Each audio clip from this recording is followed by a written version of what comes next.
Liberalism stands for what? Write this question. Liberalism stands for what? What are the values of liberalism? So in your copies you write liberalism stands for what, or what are the values of liberalism. Fine. So as a part of the answer you write liberalism stands for individualism,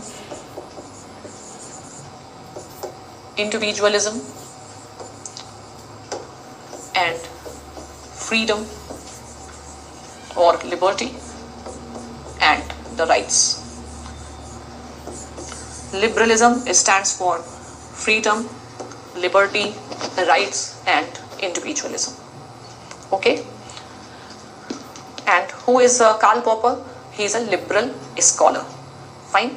So write thus Karl Popper is a supporter of individualism, rights and liberties. Okay. Now write why Karl Popper is a critic of Plato. Why Karl Popper is a critic of Plato. Fine. Right. Because in Plato's ideal state, individuals do not have any rights or liberties.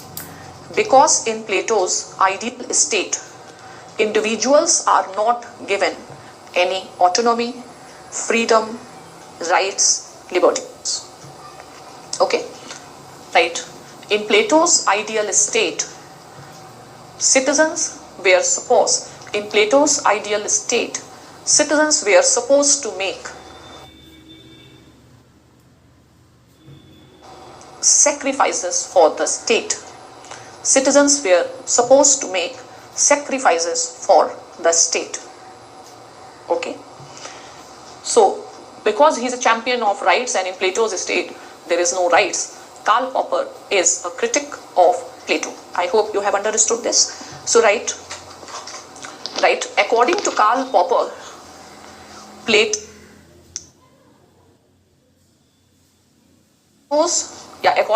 Popper, Plato's approach, Plato's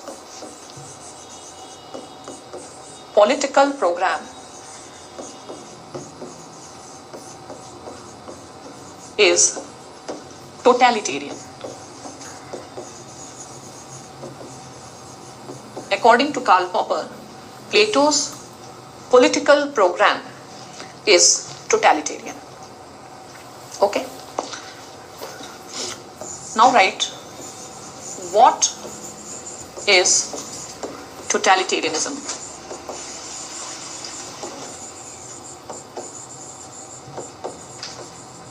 What is totalitarianism? Again, we will do totalitarianism and then your understanding of totalitarianism will improve when we will do Hannah Arendt. So right now I'll be doing in a very general sense. So what exactly is totalitarianism? So as an answer you write, totalitarianism can be seen as antithesis of liberalism.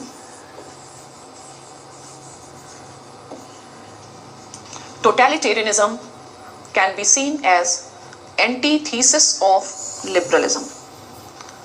Fine. Now write how. How it is an antithesis. So write, if one side you can write liberalism, on the other side you can write totalitarianism.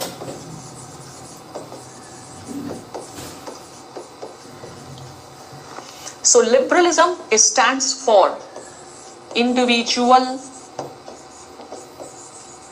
autonomy. Autonomy of individual. Whereas totalitarianism stands for collectivism. State is important, not individual. Then liberalism stands for freedom. Totalitarian stands for submission to the authority.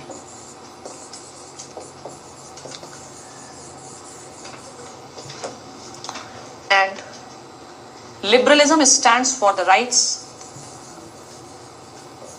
Totalitarianism stands for duty.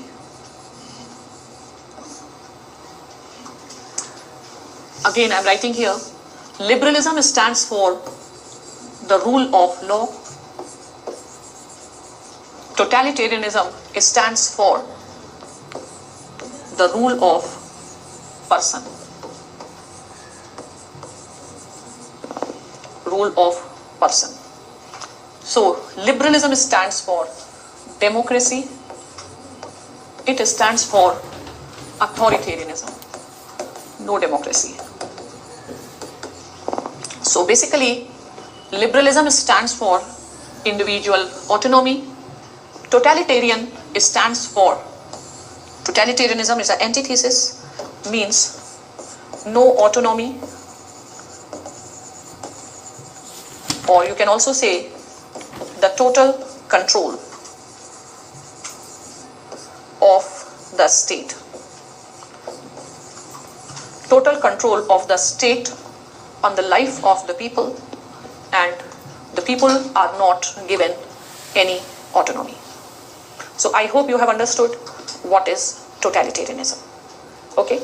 Now you write, Karl Popper is a critic of totalitarianism. Karl Popper is a critic of totalitarianism. Underline this, Karl Popper as a critic of totalitarianism. Right, next point. Karl Popper's book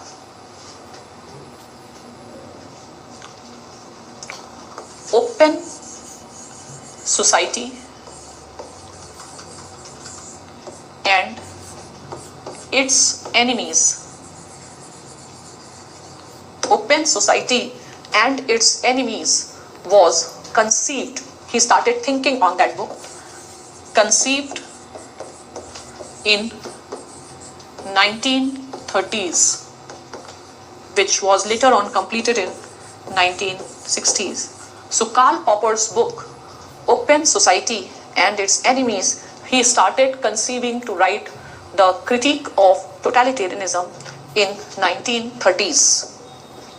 Now what was happening in 1930s in Europe? There was the rise of totalitarian governments.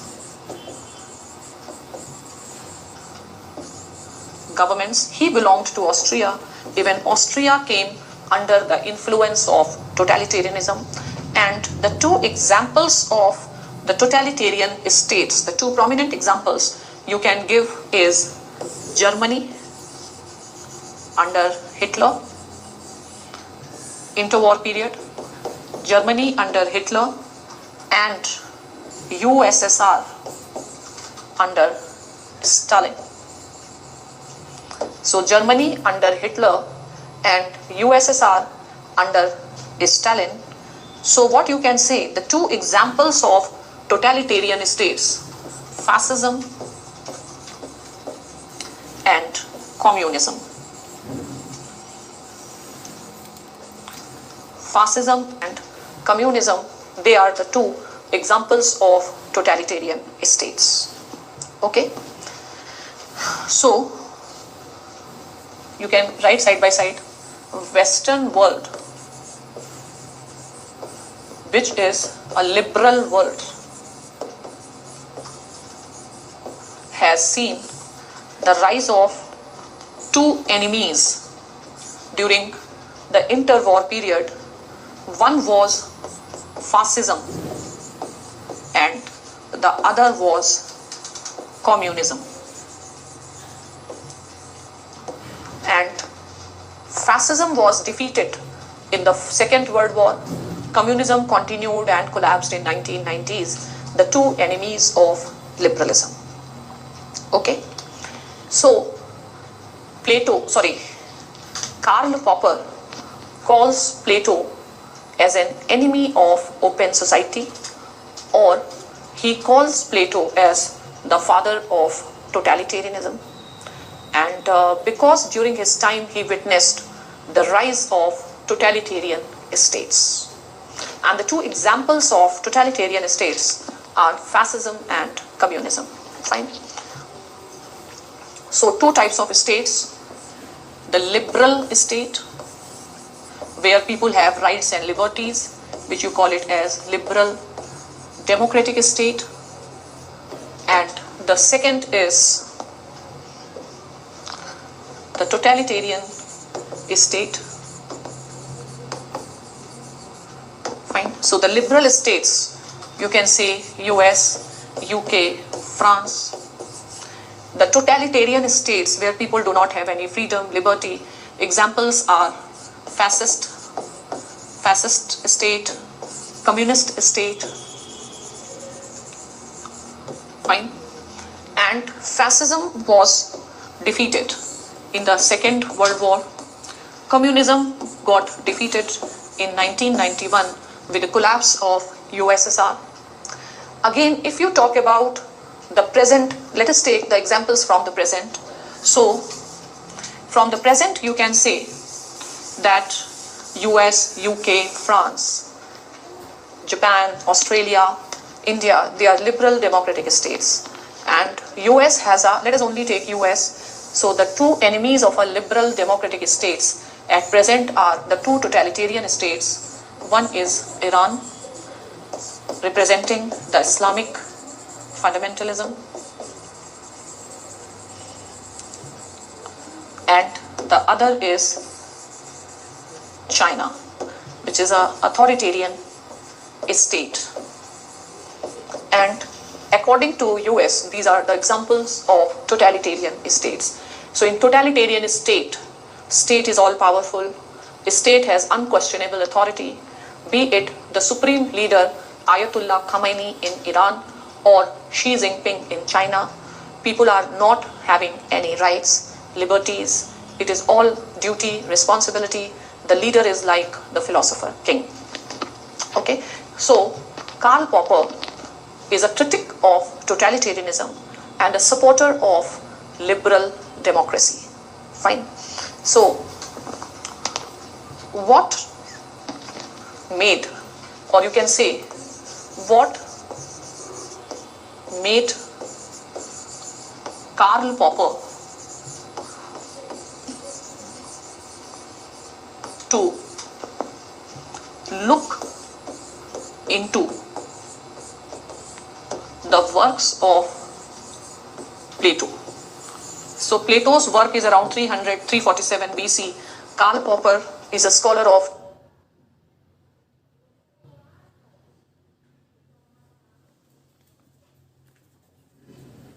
20th century. Why he went to read Plato? So actually, Karl Popper belonged to Austria, and in Austria there was emergence of fascism, and the fascist states or the totalitarian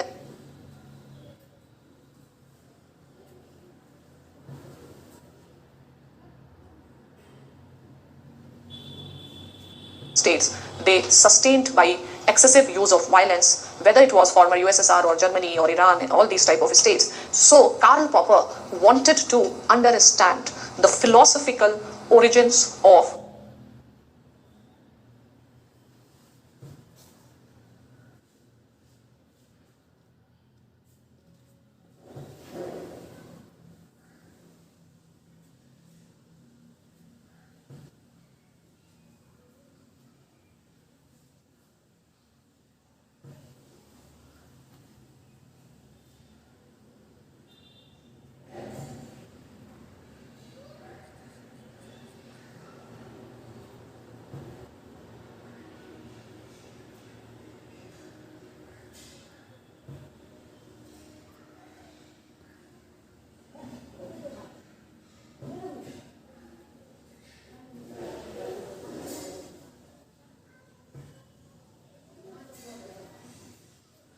totalitarianism. Fine. So right answer of this, right?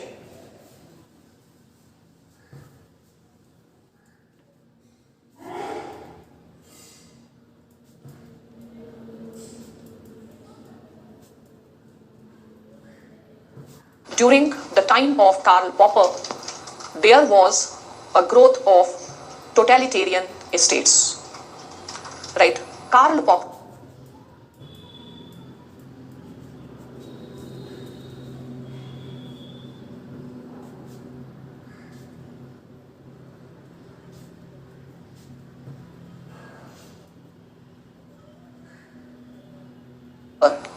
wanted to trace the philosophical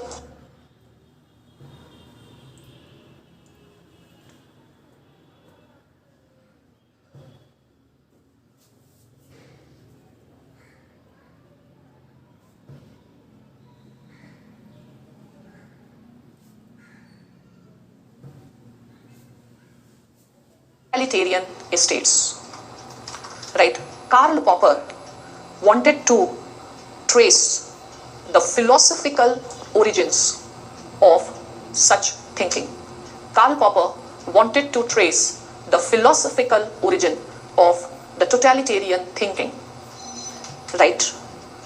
Right? In his search for the philosophical origins of totalitarian thinking, in his search for the philosophical origins of totalitarian thinking, Karl Popper traced it to the work of Plato. Karl Popper traced it to the work of Plato.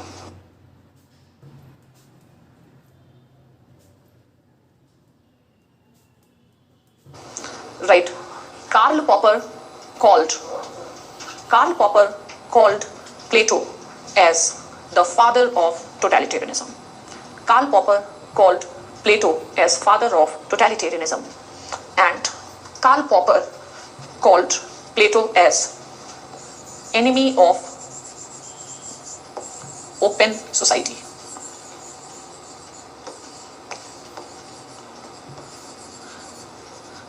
So Karl Popper calls Plato as an enemy of open society. Fine.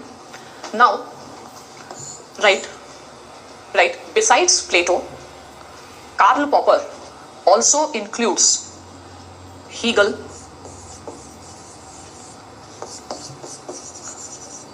and Karl Marx as enemies of open society. So for Karl Popper, the three enemies of open society are Plato, Hegel, and for Karl Popper, the three enemies of open society are Plato, Karl Marx, and Hegel. Fine. So right.